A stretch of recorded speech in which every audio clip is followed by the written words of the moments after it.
नमस्कार मित्रांनो, ANS carry stories चॅनलवरती आपलं सहर्ष स्वागत करत आहे। आज जी कथा किंवा प्रसंग मी आपल्यासमोर सादर करणार आहे तो आमच्या अविनाश काकांनीच सांगितलेला आहे।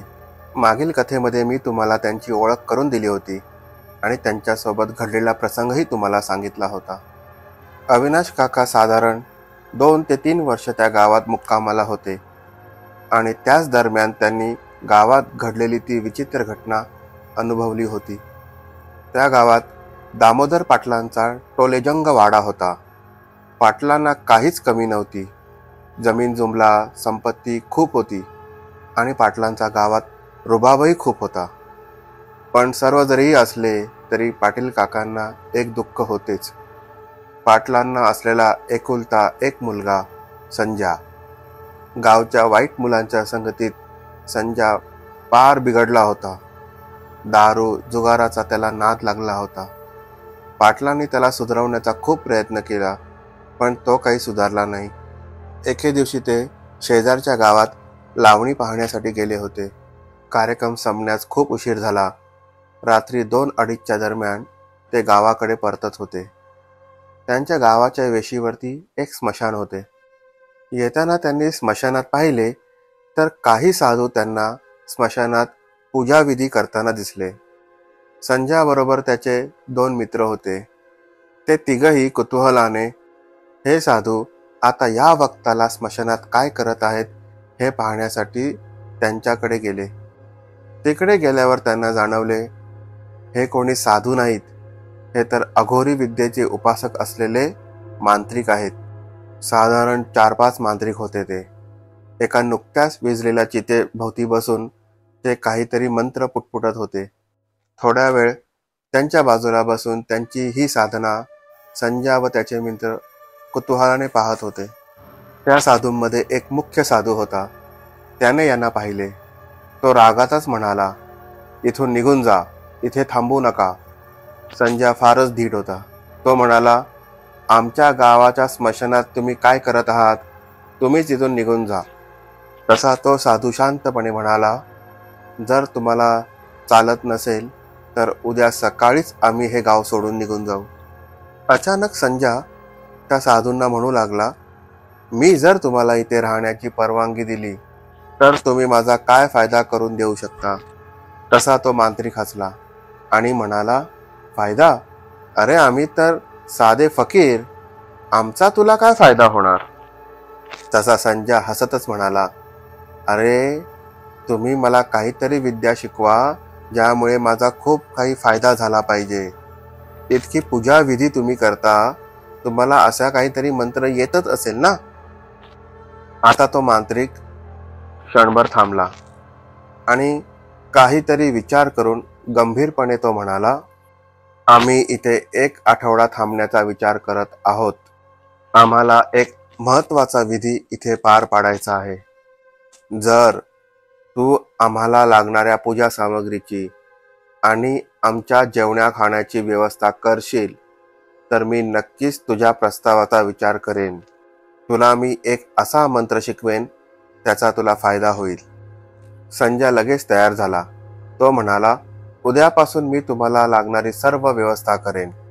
आणि खरंच संजयने दुसऱ्या दिवशीपासून सर्व व्यवस्था करायला सुरुवात केली। त्याचे मित्र त्याला सांगत होते, अरे कुठल्या त्या ढोंगी साधूंच्या नादी लागतोस? पण तो काही ऐकला नाही आणि त्याने खूप चांगली व्यवस्था केली आणि अशा प्रकारे 1 आठवडा पूर्ण झाला। त्या रात्री त्या मांत्रिकाने संजयला रात्री 12 वाजता स्मशानात बोलवले। मांत्रिकांचे पूजाविधी चालू होते। त्याने संजयला समोर बसायला सांगितले आणि त्याच्यावर काही विधी करून त्याने त्याला जवळ बोलवले। संजयच्या कानात मांत्रिकाने एक मंत्र सांगितला आणि तो म्हणाला, हा मंत्र खूप शक्तिशाली आहे, पण हा मंत्र जपण्याचे काही नियम सुद्धा आहेत। जेव्हा तुमच्या गावात कोणाचा तरी अनैसर्गिक मृत्यू होईल तेव्हा संजय म्हणाला, अनैसर्गिक म्हणजे काय बाबा? तेव्हा तो मांत्रिक म्हणाला, अनैसर्गिक म्हणजे अपघात किंवा आत्महत्या करून झालेला मृत्यू।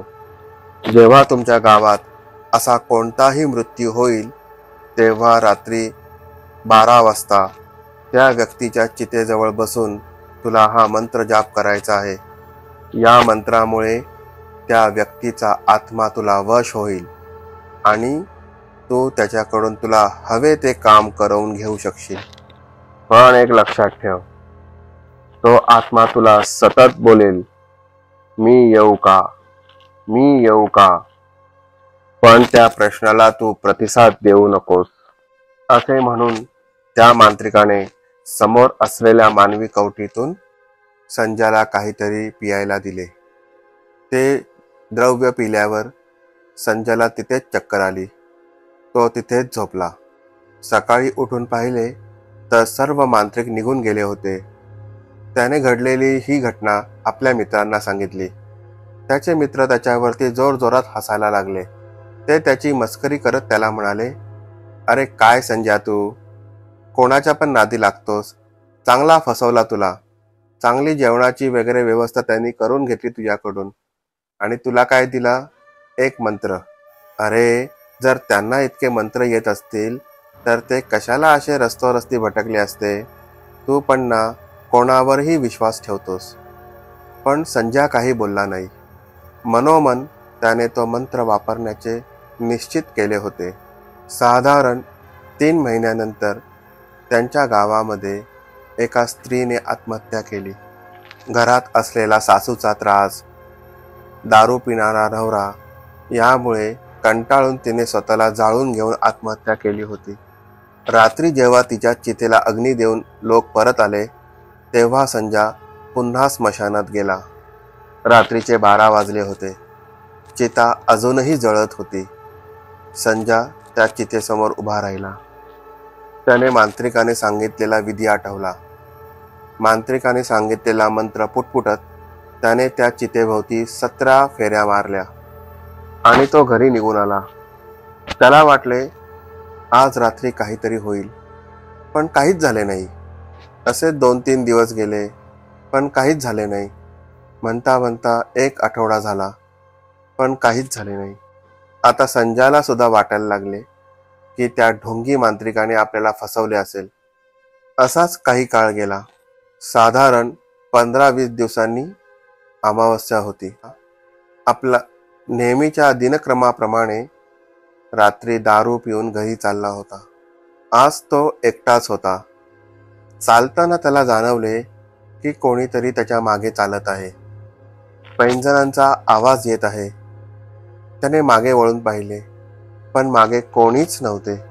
संजयला वाटले आपल्याला भास झाला असेल, म्हणून तो परत आपल्या घराच्या दिशेने चालू लागला. पण तेवढ्यात त्याच्या कानामध्ये कोणीतरी पुटपुटले, शुक शुक, मी येऊ का, शुक शुक, मी येऊ का. संजय खूप घाबरला. तो धावतच घराकडे निघाला. घरी पोचल्यावर त्याने कोणालाही काही सांगितले नाही.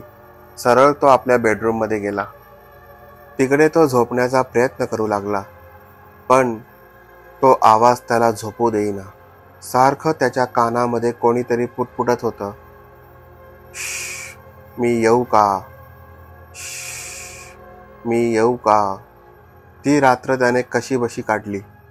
दुसऱ्या दिवशी सकाळी उठल्यावर तो या गोष्टीचा विचार करायला लागला.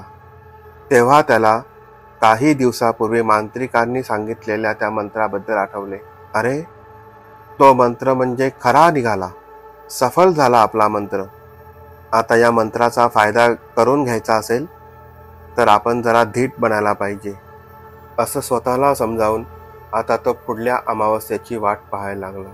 पुढील अमावस्येला संजयच्या अपेक्षेप्रमाणे परत तसेच घडले. कुणीतरी त्याच्या कानामध्ये म्हणायला लागले, मी येऊ का, मी येऊ का. संजय जरा जोरातच म्हणाला, तुझ्या प्रश्नाचे उत्तर देण्यास मी बांधील नाही, पण तू माझे काम कर. उद्या मी सकाळी जुगार खेळण्यासाठी जाणार आहे. तेव्हा मला 10,000 रुपये मिळाले पाहिजेत. आता तो आवाज गायब झाला आणि दुसऱ्या दिवशी सकाळी संजय जुगार खेळण्यासाठी गेला आणि काय आश्चर्य, तो खरंच 10,000 रुपये जिंकला. आता हा रोजचाच क्रम झाला. दर अमावस्येला संजा आपल्या मनातील इच्छा त्या अतृप्त आत्म्याकडे बोलून दाखवायचा आणि तो आत्मा त्याची ती इच्छा पूर्ण करायची. संजा आता मालामाल झाला.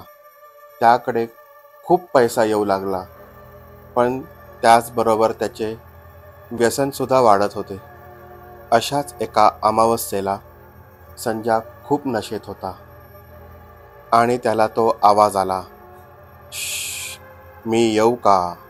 आणि नकळत संजा नशेमध्ये पटकन बोलला, "ये बाई, ये तू." आणि संजाला खूप मोठा किंकाळण्याचा आवाज येऊ लागला. संजाने समोर पाहिले तर तीच ती जळत असलेली बाई त्याच्या समोर उभी होती. पूर्ण जळली होती ती. खूप भयानक दिसत होती. जळलेले सर्व मांस तिच्या अंगावरती लटकत होते. तिला पाहून घाबरून संजाने खूप मोठी किंकाळी फोडली आणि तो तिथेच चक्कर येऊन पडला.